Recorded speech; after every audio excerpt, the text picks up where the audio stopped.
Hi guys! Welcome back to my channel, Turtle1220. Today guys, try natin gumawa ng classic pulveron. Pakita ko sa inyo mga ingredients. Ayan yung ating mga ingredients. Meron tayong salted butter. Ayan. So, kailangan ko nito 1 cup or 2 sticks na salted butter. And then, meron tayong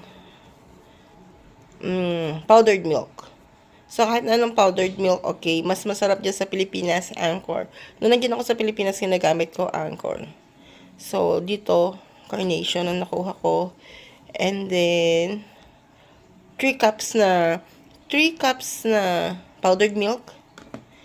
And then, 3 cups na all-purpose flour.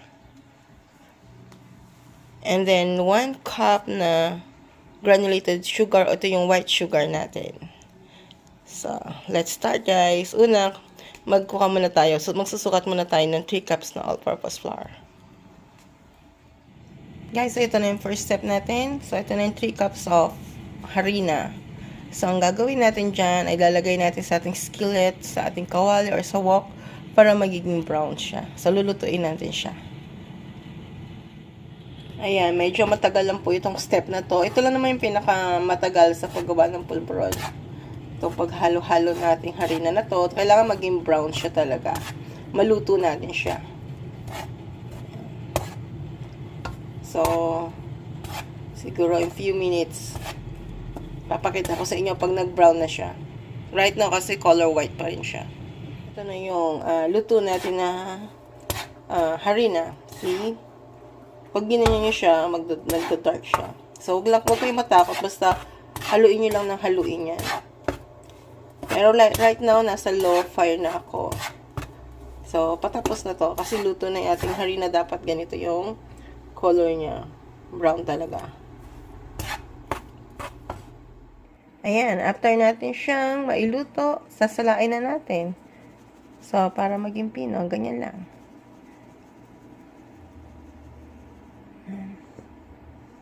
So, hanggang sa maubos natin yung nasa kawali natin, sasalain lang natin siya. Second step naman natin, 3 cups of milk. Ayan, imimix natin siya dito sa ating nalutong harina.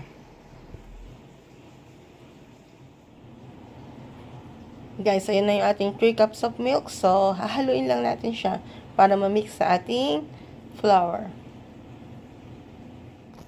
Third step natin ay ating granulated sugar o ating white sugar. So, 1 cup of white sugar or depende sa inyo kung anong gusto, kung gaano nyo gusto katamis yung kanyang pulveron. So, try muna natin ng 1 cup of sugar.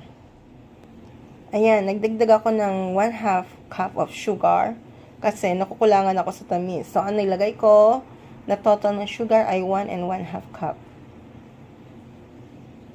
And then, mix lang natin yan sa ating mixture, sa ating flour, powdered milk, and then sugar. Okay, ito na yung pinaka-last step para sa ating pulveron mixture ay ang ating butter. So, imemelt lang natin siya. Kailangan natin ng 1 cup of butter. So, itong half stick, equivalent to 1/2 cup. Kaya, kailangan natin ng dalawa. Imemelt lang natin siya sa microwave. Ito na yung ating melted butter. So, ready to mix na siya. Guys, ready to mold na tayo.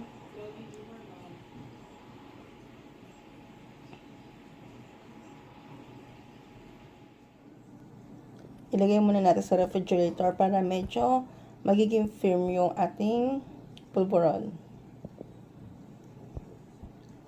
Ayan siya. After natin siya ma-mold.